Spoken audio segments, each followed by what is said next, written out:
Como vencer os bloqueios mentais? Salve para você, Wendel Rodrigues por aqui. Baita alegria ter você aqui no canal. Já vou pedindo, se inscreve, deixa o like, ativa o sininho. Todas as vezes que eu publicar um novo conteúdo, você vai ser avisado, você vai ser avisada.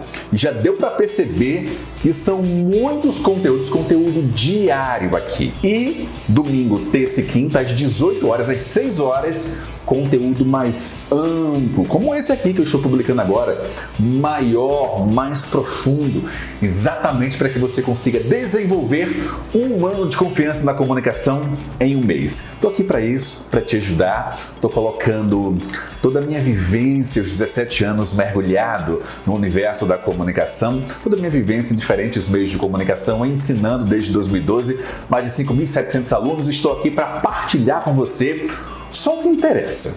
O oba-oba, o a e lelele, isso não funciona, então não ensina. Aqui é o que efetivamente interessa, tá bom? Para que você consiga desenvolver um ano de confiança na comunicação em um mês. Vamos lá então, como vencer os bloqueios mentais? Uau! Esse é um dos maiores desafios que eu tenho.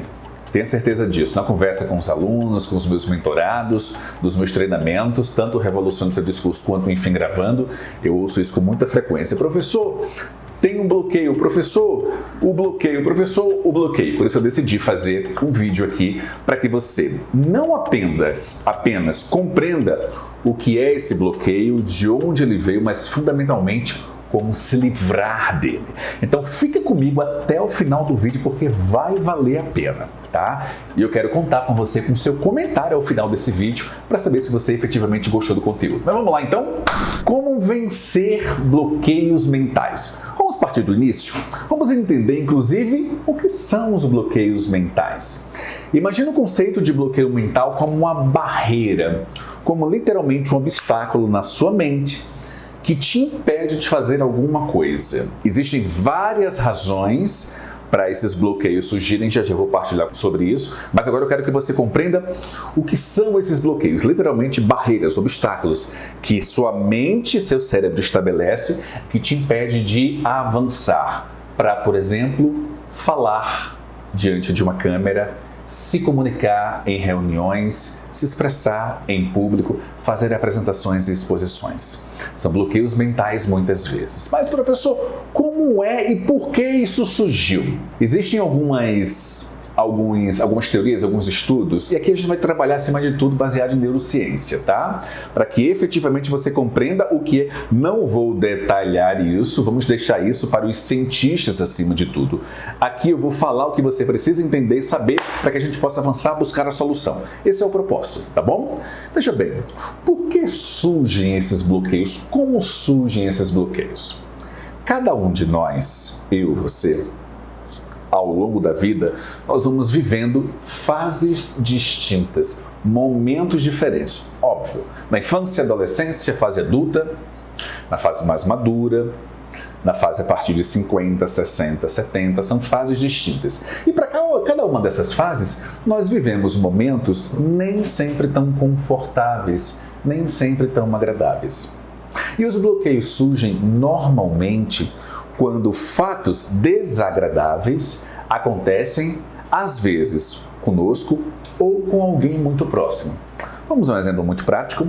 Imaginemos que você tem um bloqueio que entenda que não mereça, por exemplo, ser rico. Só um exemplo aqui que eu estou citando, tá? Vamos imaginar que você tem um bloqueio que não mereça ser rico.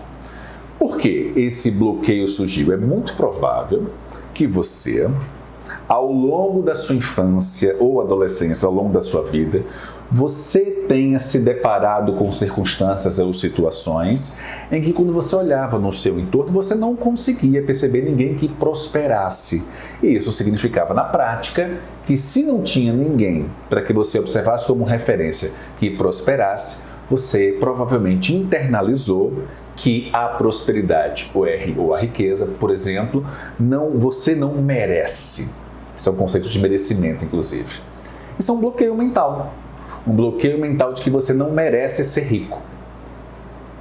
Outro exemplo, vamos imaginar que você tem um bloqueio mental para relacionamentos. E por que esses bloqueios mentais surgem? Porque é muito provável que no passado você tenha tido uma experiência não muito boa, aliás, uma experiência desagradável, seja você se relacionando com alguém e esse alguém te enganou, esse alguém mentiu, esse alguém te traiu.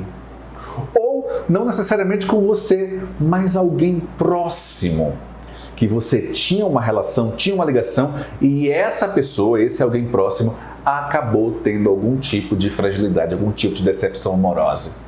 E a partir dessa realidade de alguém, percebe? Que convive com você, ou às vezes a sua própria realidade, você criou um bloqueio em relação a relacionamento. Muito comum, inclusive, tá? Vamos imaginar, vamos falar sobre o bloqueio na comunicação. Aqui. Vamos imaginar que você, em algum momento, na escola, foi apresentar um seminário, foi apresentar um TCC, você foi fazer uma exposição na feira de ciências da escola, aconteceu algo que te travou, te bloqueou.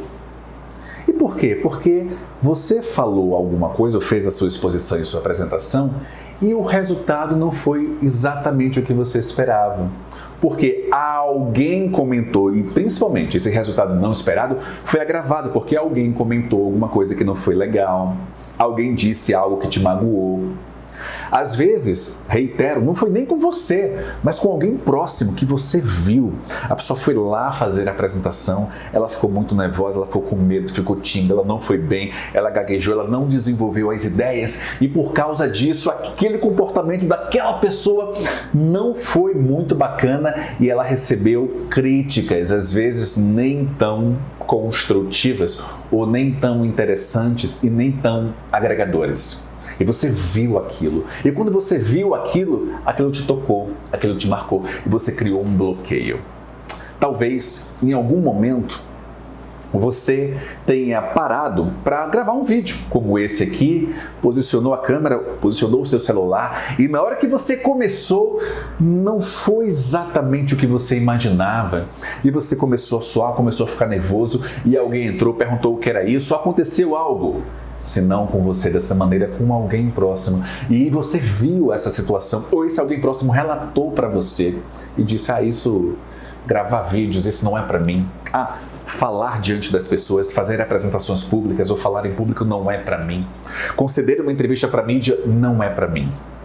Os bloqueios surgem dessa forma.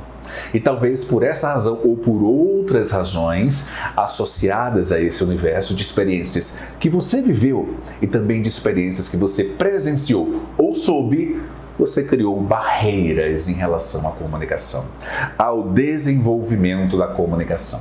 Vou contar uma história para você. Quem me acompanha aqui há mais tempo sabe que eu estruturei a minha carreira inteira trabalhando com jornalismo em televisão e rádio. Eu fui do sistema Globo de Comunicação, fui do SBT, trabalhei muito tempo na Record que a gente se projetou e ganhou muitas premiações, 87 premiações. Mas no início da minha carreira, e essa é uma revelação que eu faço aqui para você, eu tinha muito medo das entradas ao vivo. As entradas ao vivo são os links. Quando o repórter em determinado local que ele está, do Brasil, da cidade ou do mundo, ele entra para conversar com os apresentadores de jornal. Durante muito tempo, eu tive um bloqueio em relação a link. Por quê? Não aconteceu nada comigo, mas eu vi muitos profissionais que eu admirava travando em link. Porque o nível de tensão é muito forte quando você vai entrar ao vivo, mas muito forte mesmo. Você está parado, precisa reproduzir um assunto, essa reprodução precisa transmitir credibilidade, precisa transmitir confiança, só que você tem dois pontos. Em um, você tem um fonezinho como esse aqui. Estou pegando aqui, um fonezinho normal que você tem. Fica aqui, olha, fica aqui. Em um, você ouve a própria voz. Quando você fala, você escuta, a própria, reproduz aqui num delay, que é o espaço entre o que você diz e o que você ouve. Em um ouvido, você ouve o delay. No outro ouvido, você ouve a voz do apresentador e também a orientação do diretor. Sim, são 3 vozes ao mesmo tempo. E aí, para você, além de ouvir 3 vozes ao mesmo tempo, você reproduzir o que precisa reproduzir é muito difícil. Não é uma tarefa fácil. E eu vi profissionais brilhantes de diferentes emissoras. Na hora de entrar ao vivo, diante de tantas informações e ainda reproduzir a notícia, eles titubeavam, eles pecavam, eles erravam, eles gaguejavam. E aquilo comprometia por completo a informação. A minha mulher, ela adorava quando tinha esses erros. Ai, que erro! Ela ria, meu Deus. E eu sei que talvez você também fique rindo. Meu Deus, que erro, isso, aquilo. O profissional ele fica destruído. Ele fica acabado. Porque o mais importante para que alguém que trabalha diante das câmeras, e hoje, antes era uma atividade restrita, por exemplo, a profissionais de mídia, jornalistas. Hoje não, você infoprodutor, você empreendedor digital, você profissional liberal precisa falar diante da câmera. Não importa se é advogado, dentista, nutricionista, fisioterapeuta, não importa. Você precisa falar, se expressar, gravar diante da câmera. E aí eu pensava, caramba, é danado, né? Poxa, a pessoa erra e as pessoas querem ver esses erros, mas a gente compreende porque o ser humano é complicado, né? Mas por que eu estou citando esse exemplo? Porque eu vi alguns profissionais realmente brilhantes, eles errando. E aquilo deixa, volta a repetir, qualquer um muito mal. E aquilo começou a me bloquear. Nunca aconteceu comigo, até que um dia eu precisei fazer uma entrada ao vivo. Eu trabalhava no SBT na época, na capital paraibana. Era repórter local. Isso 2005, 2006 mais ou menos, mais de 15 anos. Uau! Eu trabalhava, não sei exatamente quando você está vendo esse vídeo, mas a minha primeira experiência ao vivo foi ao vivo num jornal de emissora grande, foi em 2005. E eu lembro que quando o apresentador me chamou do estúdio, ele me acionou, eu estava muito tenso, eu estava muito nervoso, eu estava muito... porque eram muitos bloqueios mentais. E aí ele me chamou e eu fui muito, mas muito robô. A minha comunicação foi robotizada demais. Ok, aqui eu estou em tal lugar. Foi horrível. E muita gente falando ao mesmo tempo e ouvindo a minha voz, um horror. E aí, devolvi com você, Aldo. O nome do apresentador é Aldo. Maravilhoso, baita profissional. Com você, Aldo, ele. Muito obrigado, o jornal seguiu. Nossa, eu tirei um elefante das costas, eu tirei um piano das costas. Foi uma tensão. Nossa! E eu não errei nessa primeira experiência. Mas as outras foram acontecendo e eu titubeava, dava uma travadinha aqui, mas nada que pudesse comprometer. Eu já vi profissionais tossindo no ar, esquecendo, desculpa, eu esqueci, isso manchou a imagem. Eu me preocupava muito com isso. Isso gerou um bloqueio em mim. Existem coisas que só acontecem ao vivo. E essas circunstâncias, não comigo, com outros profissionais que eu gostava, admirava, me bloqueou. Até que, e aí já vou falar em aprofundar um pouquinho sobre isso, como é que a gente supera o bloqueio, até que eu consegui superar esses bloqueios. Mas eu citei esse exemplo só para fazer presente para você. Deu para perceber? Deu para entender? Essa é a ideia. Os bloqueios surgem de circunstâncias em que você vive e também de que você encontrou ou conviveu com alguém que viveu. Tem uma outra experiência muito marcante para mim. Eu lecionei durante muito tempo na graduação de um dos principais grupos de educação do país. Eu ensinava comunicação. E um belo dia, estava na semana do TCC, das defesas de TCC, trabalho de conclusão de curso, e em um determinado momento, a faculdade ficava na principal avenida de João Pessoa. Eu morei muito tempo, embora seja pernambucano, morei 10 anos em João Pessoa, trabalhando em televisão e também ensinando. A faculdade ficava na avenida principal de João Pessoa e ela tinha 15, 16 andares. E eu ia participar de uma sequência de banca de TCC no 12º, então a gente chegava na garagem, apertava lá 12º e a gente ia lá para o andar. E eu cheguei por volta a minha defesa era 8h30. Eu cheguei era umas 7h50, mais ou menos, da noite. Bastante com antecedência, gosto de cheguei no lugar para acompanhar, os trabalhos eram muito legais, eu ia participar naquele dia de um trabalho, da banca de um trabalho, muito legal, muito interessante. E aí eu chego no elevador, aperto o 12º. E aí, quando a gente sobe, quando a porta se abre, quando eu vou saindo, eu me deparo com uma menina, uma mulher, 22, 23, uma estudante.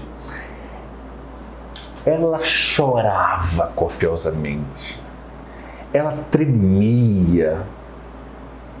Imagine assim, a porta se abrindo, alguém se depara diante de você chorando, tremendo.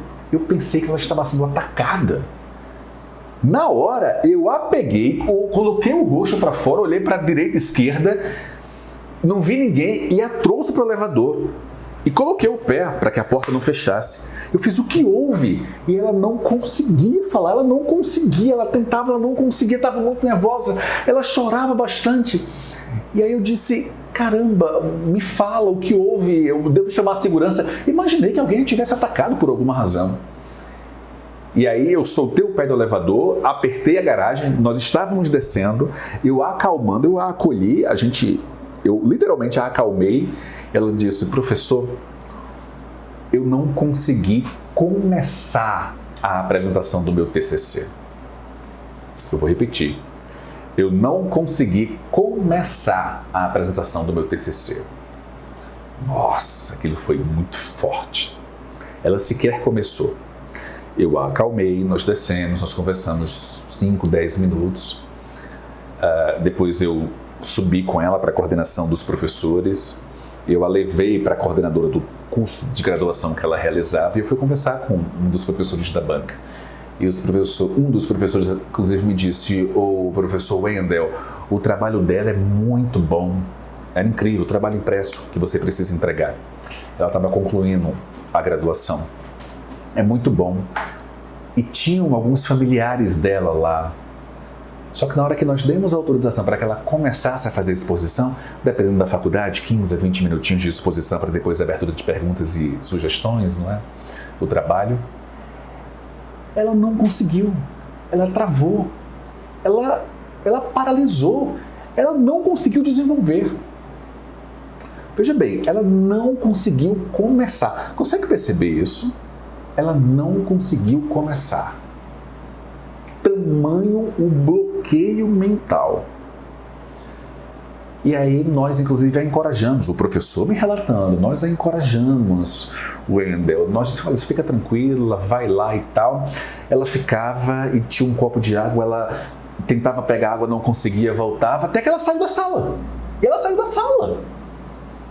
E correu. E foi para o elevador, foi quando a porta abriu e eu a encontrei, eu a recebi. Foi uma situação extremamente marcante para mim, ao ponto de, anos depois, estar aqui eu partilhando com você.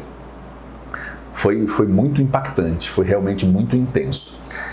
E por que eu estou comentando isso? Porque eu não conversei com ela a respeito, mas provavelmente ela já tinha vivido um bloqueio anterior, um bloqueio mental, uma circunstância. Esse bloqueio surgiu a partir de uma circunstância que ela viveu ou alguém próximo viveu. Na maioria das vezes é assim, tá, pessoal? Às vezes não, o bloqueio é momentâneo. Você não teve uma circunstância pretérita passada para que você criasse esse bloqueio. O fato é, quando eu a levei até a coordenação, eu subi, fiz a minha defesa, acompanhei a defesa de um TCC, de um aluno, aprovadíssimo, foi muito bom o trabalho, e eu retornei à coordenação onde eu a deixei, para saber o que tinha acontecido, quais tinham sido as orientações e recomendações da própria coordenação sobre aquela aluna, e os professores chegaram a um consenso, a pedido dela, ela não queria apresentar naquele momento. E os professores sugeriram agendar 1 ou 2 dias depois, estava pertinho do final de ano, ali pertinho do Natal, mas os professores disseram que mesmo assim abririam mão de determinadas datas específicas para acompanhá-la nesse processo, mas mesmo assim ela não quis. Ela não quis. E ela atrasou por 1 semestre, 6 meses, a conclusão da graduação dela. Ninguém me contou essa história, eu vivi, acima de tudo. E foi muito marcante aquilo. 6 meses depois, inclusive eu a orientei durante um determinado período, ensinando-a, partilhando, dividindo algumas técnicas e, acima de tudo, percepções emocionais. Ela conseguiu fazer a defesa do TCC 6 meses depois. Você imagina o tamanho do bloqueio mental que surgiu? Naquele momento ela entendeu que não era capaz. Não era capaz de fazer a apresentação em público para um grupo. Tinham 6 a 8 pessoas, ela não conseguiu. Por entender que era incapaz. Talvez você também se sinta incapaz. Talvez você nem cogite a possibilidade, mesmo tendo muito talento e potencial, você cogite a possibilidade de gravar um vídeo como esse aqui, sobre a sua expertise, sobre a sua capacidade, sobre o seu nicho. Porque deve ter acontecido algo que gerou, estimulou e provocou esse bloqueio mental em você, que travou a sua capacidade de comunicação. O que eu quero te dizer, acima de tudo, é que há como solucionar, há como resolver, há como avançar. Mas eu quero que você fique presente também, que isso aqui não é um estalar de dedos e mágica não, tá? Quem diz isso, mente. Preste atenção. Quem fala isso, mente. Bloqueios mentais são sérios. Bloqueios mentais surgem, são provocados, ocasionados, causados por momentos normalmente dolorosos, vividos por nós ou por alguém próximo, que estimulam e geram crenças. Crenças que nós enraizamos e se tornam verdades absolutas. Então, quem diz que uma crença, muitas vezes enraizada por anos, resolve-se no estalar de dedos, mente. Só para deixar bem claro. Mas é possível solucionar. É possível superar. É possível vencer. Por isso, aqui, esse vídeo, ele se chama Vença como Vencer os Bloqueios Mentais. Como é que a gente consegue essa vitória? Como é que a gente consegue, atenção, como é que a gente consegue superar, vencer esses bloqueios? E o que eu vou partilhar com você aqui é, acima de tudo, algumas orientações de quem já não apenas viveu isso, a minha história mostra, aqui no canal inclusive, vale a pena você acessar um vídeo em que eu conto a minha história, tá? Tive muitos bloqueios mentais, tive muitas crenças que me limitavam verdadeiramente. Então o que eu vou partilhar aqui são, acima de tudo, ações, atitudes e técnicas que ajudarão você a superar, a vencer esses bloqueios mentais. Preparado? Preparada? Então vamos lá, vou ajeitar a cadeira aqui, porque realmente é bem importante e bem especial. Gostaria muito de ter visto esse vídeo aqui no início. Gostaria muito de ter, durante a minha adolescência, muitos bloqueios mentais. Gostaria de ter assistido isso agora, naquele momento. Certamente a minha jornada seria outra. Mas vamos lá. A primeira coisa, você precisa reconhecer que tem um bloqueio. Você precisa reconhecer que tem a fragilidade. Você precisa reconhecer que tem aquela dificuldade. Ponto. Explicação. E por que isso? Eu tenho um aluno chamado Carlos Ernesto, psicólogo, empresário, aluno aqui do Revoluciona Seu Discurso. Ele tem uma definição maravilhosa, ele tem uma contextualização incrível e é dele essa contextualização que eu vou reproduzir para você. Nós temos muita dificuldade para assumir uma fragilidade nossa. Homens principalmente, os homens principalmente, porque dentro desse aspecto enraizamento cultural que nós temos, de que o homem é o provedor, o homem é o forte, o homem é o potente, o homem é o invencível, assumir uma fragilidade é muito difícil. As mulheres também. Não estou dizendo que as mulheres assumem com mais facilidade ou não. Estou dizendo que para os homens é muito mais difícil, por causa do viés cultural que nós vivemos aqui no país. Muito bem. Carlos costuma dizer o seguinte: diante do medo, nós temos 3 caminhos. Preste atenção, fica comigo. 3 caminhos. O primeiro caminho, a gente passa a vida inteira fugindo desse medo. Literalmente fugindo. É como se você estivesse numa avenida, estivesse caminhando, correndo, fazendo exercício. E você vislumbra e visualiza o medo lá na frente. Aí você, pega a esquerda para fugir dele. Aí quando você pega a esquerda, você continua correndo. E lá na frente o medo aparece mais uma vez. Aí você, direita. Você fica desviando a vida inteira. E por causa disso, você acaba, atenção, perdendo não uma nem duas, mas incontáveis oportunidades por causa do medo, por sua decisão de fugir do medo. Esse é o primeiro caminho. Diante do medo, a gente foge. O segundo caminho, a gente enfrenta, mas sem saber como. E o que acontece isso na prática? É você ter um medo e diante dele, você paralisar. Não saber como lidar. Imagine um monstro gigantesco e diante dele, você fica parado, parada. Você não consegue avançar. Foi o que aconteceu com uma aluna que eu citei. Ela tinha o medo, o bloqueio, diante de uma exposição em público, diante de uma apresentação, no caso do TCC. E ela foi lá enfrentar esse medo louvável, mas não sabia como. E aí ela paralisou. Só para recapitular, 3 caminhos diante do medo. O primeiro deles, você passa a vida fugindo e convivendo, e aquilo só te martirizando, aquilo só te potencializando e a sua percepção de incapacidade aumentando. Seu horror, pelo amor de Deus, não faz isso.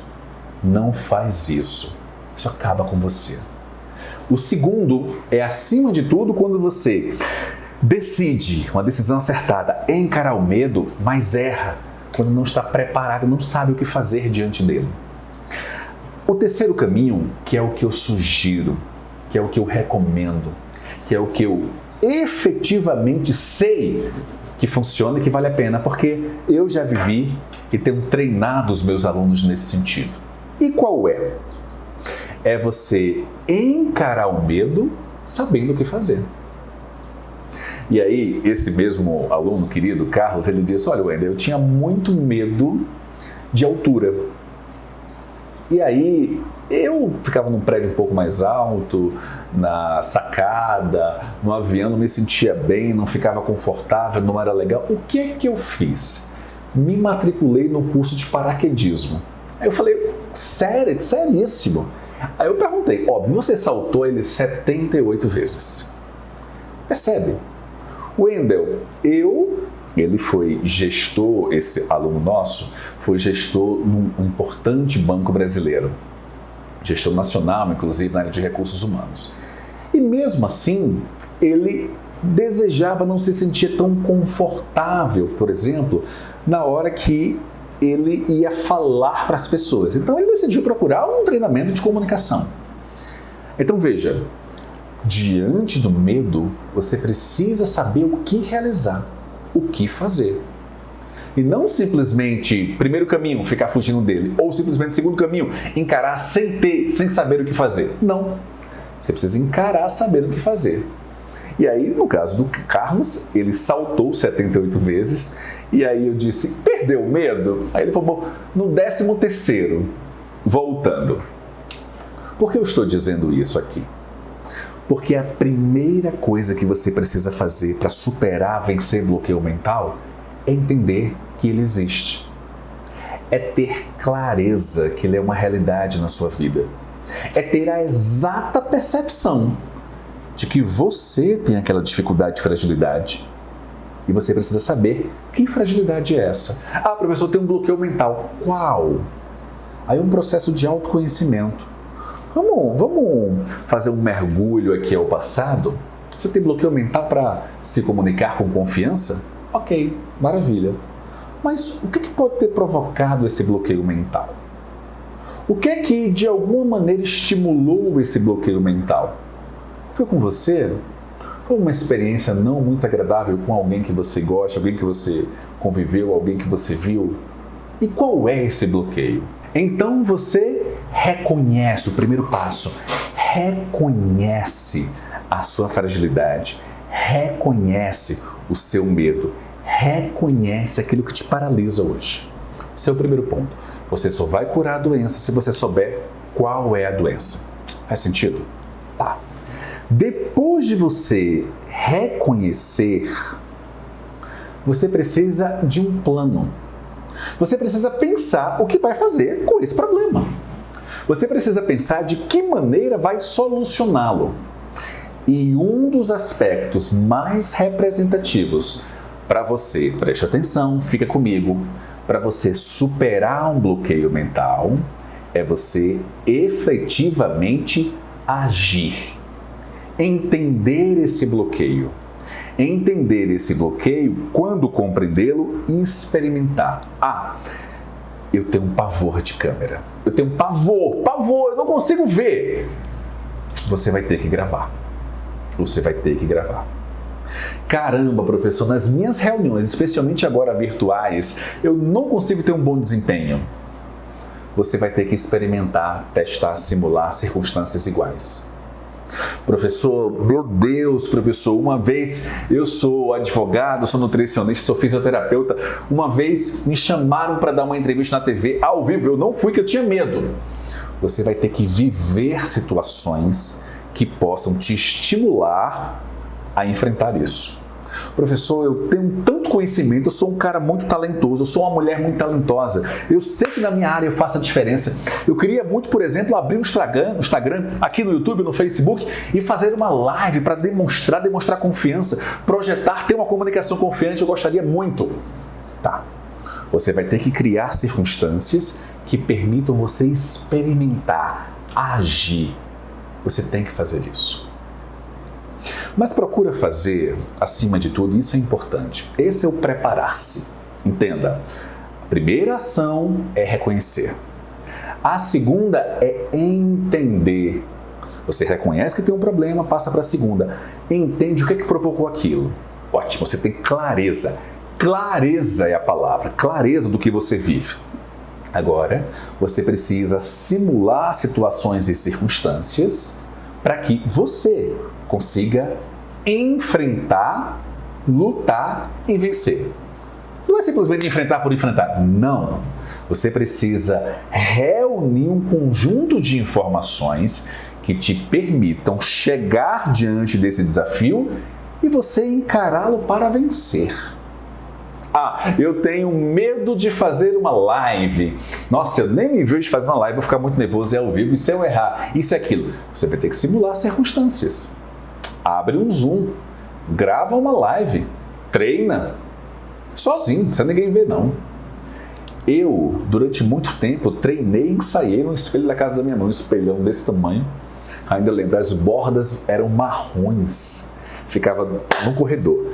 Então, quando você queria pentear o cabelo, por exemplo, você ia para frente desse espelhão lá e penteava o cabelo. Ele era enorme, era o corpo inteiro que pegava. Quantas e quantas vezes eu ensaiei na frente desse espelho.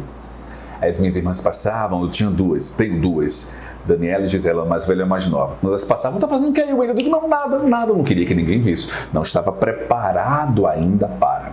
Percebe? Faz sentido? Então vamos recapitular. Primeira coisa, você reconhece a fragilidade. Tem que reconhecer, tem humildade. Sandálias da humildade. Tá? Segunda coisa, compreende. Você reconhece a primeira. A segunda, compreende o que é aquela fragilidade. Como começou, o que surgiu, o que provocou.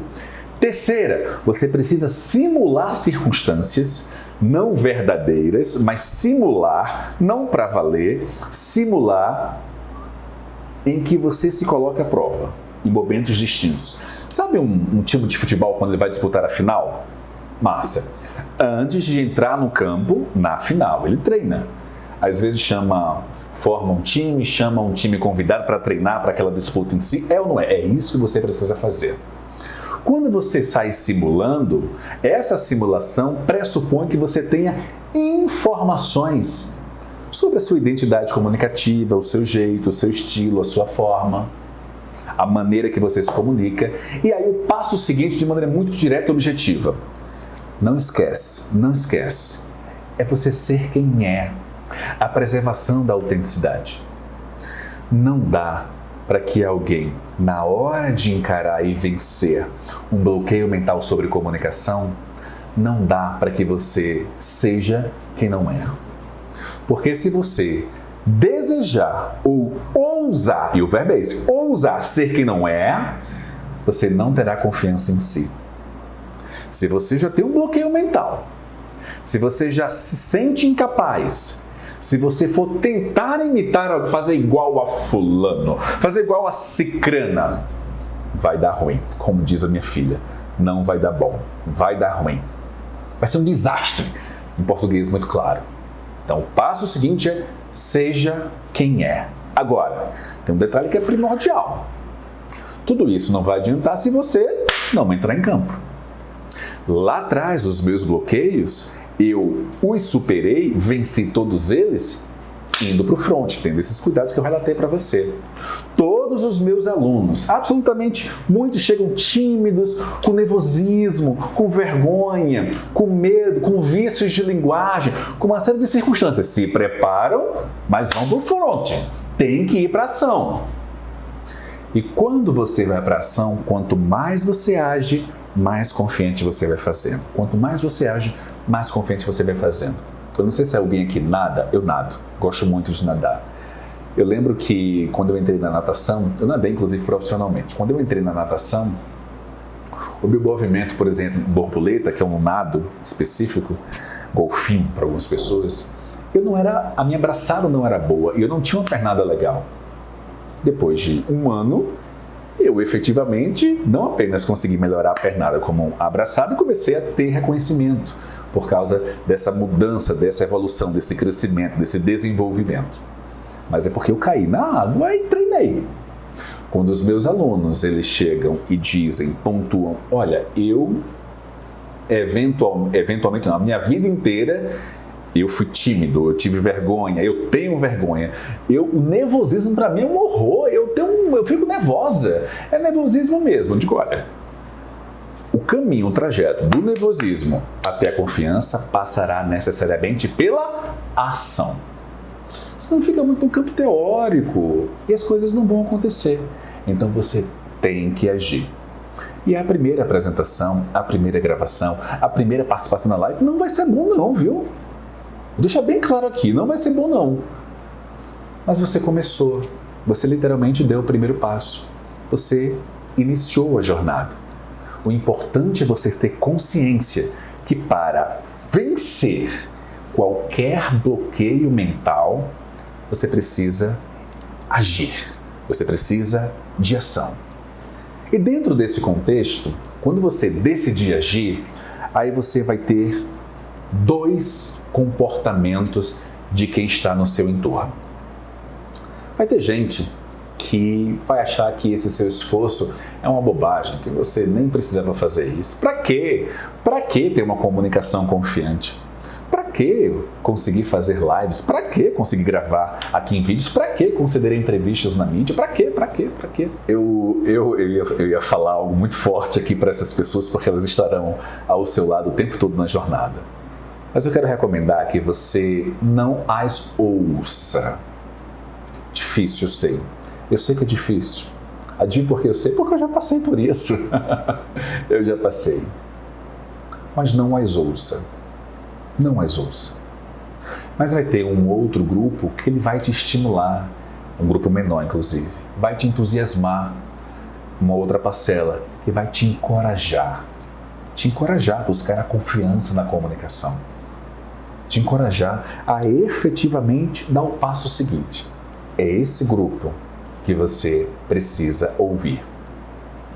Mas vai ter também um terceiro grupo, que não está nem aí se você tenta ou não, absolutamente alheio ao processo. E aí você precisa decidir. Você vai continuar cometendo os mesmos erros que geraram os bloqueios de circunstâncias, às vezes com você, ou de situações de pessoas próximas que geraram os bloqueios mentais fortes e muitas vezes intensos, os mesmos erros de continuar ouvindo essas pessoas e paralisando, ou você simplesmente vai agir. Esse é o ponto. A minha recomendação é que você haja. A palavra é ação. A palavra é possível. Claro que é. Fechado? Se você curtiu, avisa aqui, deixa o seu like, aciona o sininho. E mais do que isso, atenção, comenta aqui. Fez sentido para você o que eu disse? Você gostou? Quais outros assuntos, na sua opinião, eu devo abordar aqui? Me dá sugestões, me dá aqui recomendações, com o maior prazer eu vou te atender. Aqui o meu propósito é muito claro: fazer você desenvolver 1 ano de confiança na comunicação em 1 mês. Eu te espero, até o próximo vídeo.